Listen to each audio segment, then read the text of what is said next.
hello crafters and welcome back.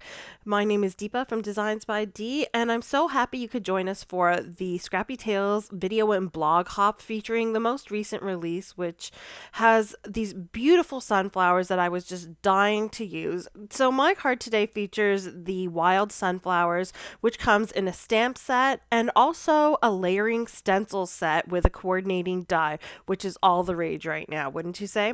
So I had to go ahead and use it for my card. Let's go ahead and look at the product. So here is the stamp set, and you can see you've got a ton of gorgeous sunflowers and a bunch of beautiful sentiments as always.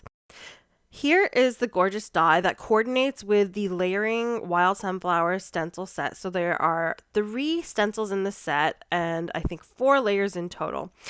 It also comes with that beautiful wheat stalk and this Harvest Blessings paper pad, 6x6 inch, and it's not actual paper. It's like a nice cardstock which has a bit of a gloss to it.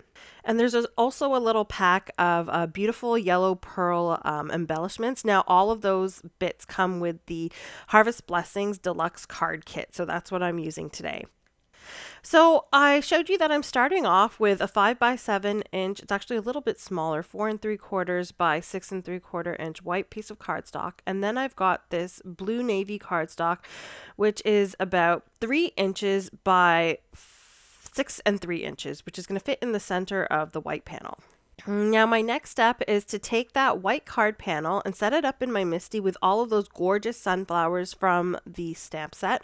And I'm going to go ahead and stamp those out with a blue ink, which is closest to the navy cardstock that I have. So I decided to use Altenew Desert Night ink. Any ink would work fine.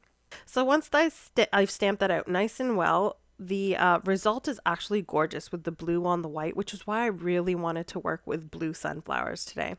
So I got half of that panel, so I'm going to go ahead and add the sunflowers to the other half of that panel to create a continuous pattern. And once that's complete, I can move on to the navy cardstock panel, which I'm also going to do some stamping on. But in this case, you can see that it would have been nice blank, but I wanted to have more of that sunflower on there. So I'm actually going to heat emboss it with some white opaque embossing powder. Now, if you're wondering, I just randomly stamped the sunflowers. I didn't have it match up with the pattern in the background because I decided it wasn't really that important. My main focal point is going to be those layering sunflowers anyways. I just wanted to add the white on the blue to just add a little bit more tone and tone color. And I'd also like to mention here that it is important to use your anti-static powder tool. Since we are heat embossing on a darker cardstock, those stray little pieces of white embossing powder are going to end up getting around and sticking, and you can actually see that I do have a few of them.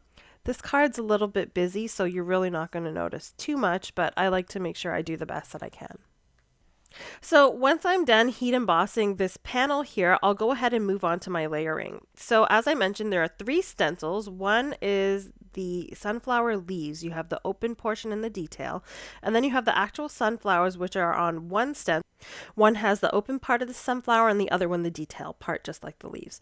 So you can see that I was just trying to show you there on the bottom left corner of the stencils, it tells you which layer you can do first, second, and third. It's totally up to you. You can use it whichever way you see fit. I'm actually going to start with the open part of the leaves.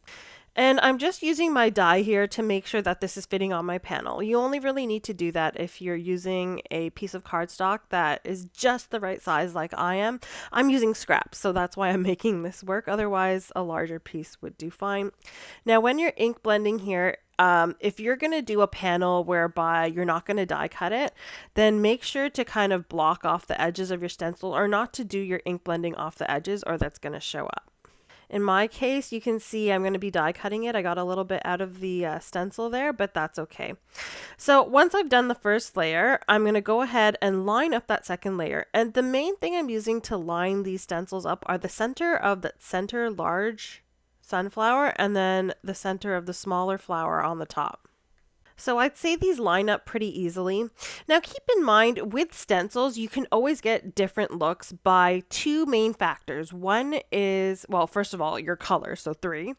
2, you can add more pressure to create deep colors or lighter pressure for a softer look, and more ink for that more vibrant look and less ink for that softer look. So now we have that stencil with the two portions, or like the two different stencils on one. And it's important to keep in mind that you're only going to add ink to the top half for one color and then to the bottom half for the second color. Otherwise, you're going to get ink in the wrong places. I basically just put my hand over the portion that I'm not going to be adding ink to, and that kind of reminds me not to put the ink there. But sometimes I lose my mind, and if you're one of those people, just kind of use some maybe a Post-it or a piece of cardstock or something to just cover up the half that you're not going to add ink to. So you can see I've gone with a bunch of deep and vibrant blues, and on the leaves I went a little bit more aqua.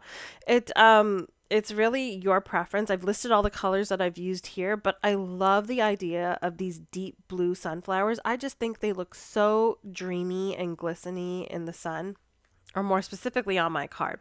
Now here's a little neat trick that I have. I have some hand sanitizer and a baby wipe, and I'm just using that together to take the ink off of my stencil.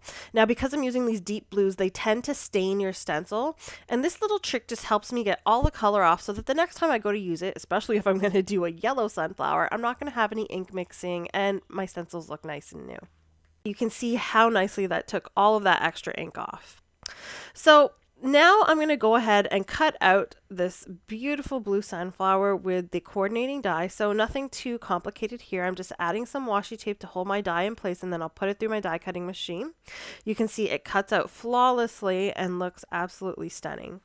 So now I'm going to go ahead and grab a sentiment. I'm grabbing the You Add Sunshine to My Life. There's a ton of great sentiments in this stamp set, as Scrappy Tails does in all of their stamp sets. I'm going to go ahead and stamp this out with just some plain black VersaFine Clair Nocturne ink on some white cardstock. Now I'll cut that to size, and then I'm also going to mat it on some matte gold Sizzix Opulent cardstock. And the reason why is I want my sentiment to really stand out, because this card is a little bit more busy. This is how you make it kind of pop and make the viewer kind of be drawn towards the center of your card and your sentiment. Now you can see I also cut out 2 extra strips of that gold cardstock, and that's because now I kind of need to have it mesh with the rest of the card. And I thought that I could add those strips on either side of that navy panel to kind of give it more of a finished look and to tie that gold into the rest of the card and to make it match with the sentiment piece. So I'm quite simply just adding some dot runner to the back of my blue panel here, and I'm just attaching these pieces of gold cardstock. Now I was lucky that the size worked out perfectly, but basically the exact length of that panel. And then I'll go ahead and attach that panel to the white stamp panel as well. So once I've got that attached nice and well, I'll go ahead and stick it onto a 5x7" white card base. Now for my card bases, I actually use Hammermill cardstock, and if you are a foiler, then you know that Hammermill cardstock is perfect for hot foiling. So you probably have that lying around. I've actually been using this as my card bases for eons, even before the foiling came around. So I have a lot of that. So once I've got everything on my card base, I can go ahead and add that beautiful sunflower as the focal point. I've added it with some foam squares to give it a bit of dimension, to have it stand up on the center of that card and really pop. And then I'll do the same thing with the sentiment. I'm going to add it in the center, but closer to the bottom on top of those sunflowers where all of that leafy greenery is. Although in my case, of course, it's blue. And then, as usual, I really can't finish a card without embellishments, so I am adding some Pink Fresh Studio Clear Iridescent drops. Now, these are, I'm not using the yellow pearls just because I felt like it wouldn't really go well with the card because the card is mostly blue. So I chose to go with these. The iridescence picks up the color of the rest of the card, so it's going to pick up some of the blue too. And if you recall, I mentioned the blue sunflowers glistening in the sun. Now, that doesn't happen in real life, but it's going to happen on my card. So I'm using some Stardust Stickles to add some glitter and shine to the sunflower petals and to the centers of the sunflowers. And I couldn't just stop there, so I also added them to the stems and the leaves that were still showing behind the sentiment. And that's my inspiration today. So I hope that you guys have been inspired by these beautiful blue sunflowers. And don't forget to check out the Scrappy Tails release, which is available in the store now. I hope you all have enjoyed my video. Please don't forget to like and subscribe, and I'll see you all again next time. Don't forget to hop on to the next person. Details in the description. Thanks. Bye.